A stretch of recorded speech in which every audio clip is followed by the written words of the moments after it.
जय श्री राम, राधे राधे फ्रेंड। हमारे चैनल में आप लोगों का स्वागत है। हम आप लोग के बीच में बहुत प्यारा सा सोहर गीत लेकर के आई हूँ। अगर आप लोगों को पसंद है तो लाइक शेयर सब्सक्राइब आप लोग ज़्यादा से ज़्यादा करें।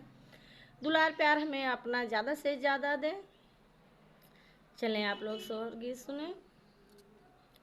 जेठे बाई सखवा के घरे मी तो घरे मी बहुत पारई घरे मी बहुत पारई हो रामा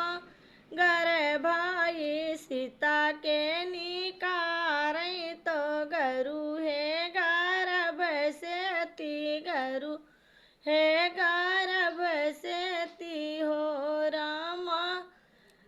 सीता के रम जी निकारई तो गरु है गर्भ से ती गरु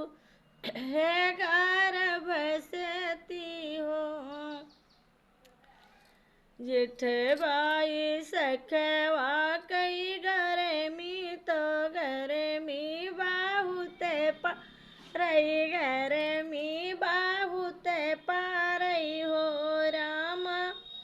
सीता करम जी निकारई तो गरु है गर्भ से ती गरु है गर्भ से ती हो रामा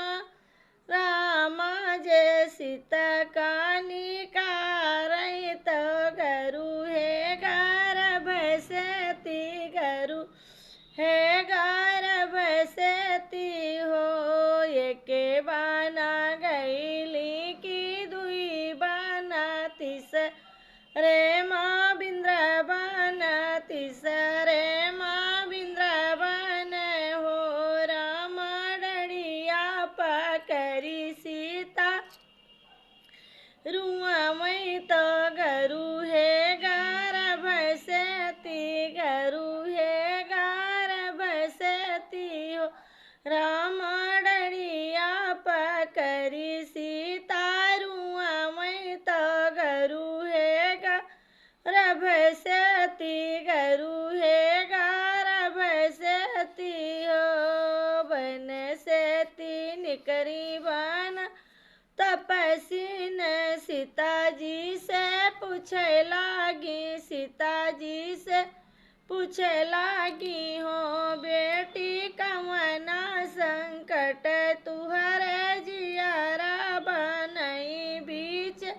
रुआ वो बनई बीच रुआ वाऊ हो बेटी कमना संकट तुहरे जियारा बनई बीच रुआ वो बनई बीच रुआ वाऊ हो केने मोरा बना जुड़वा खोलिया केने लई है अगिया बेलने केरी काटा बेलने केरी काटा हो मैया केने मोरे जगी है रतिया तो रतिया दुखन केरी रतिया दुखिन के री हो मैया केने मोरे जगी हाई रतिया तो रतिया दुखिन के रतिया दुखिन के हो हमें तो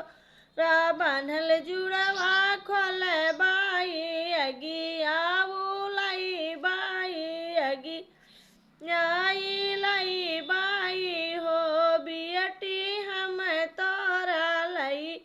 बाई बेलन कटवा तो रतिया ना जग बाई रतिया दुखन केरी रतिया दुखिन के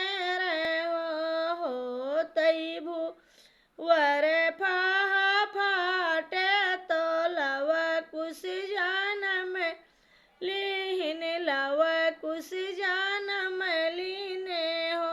ललना बजैला गे आनंद बाधैया बनई बीच मांग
चन राजा दशरथ दूसरी कौशल्या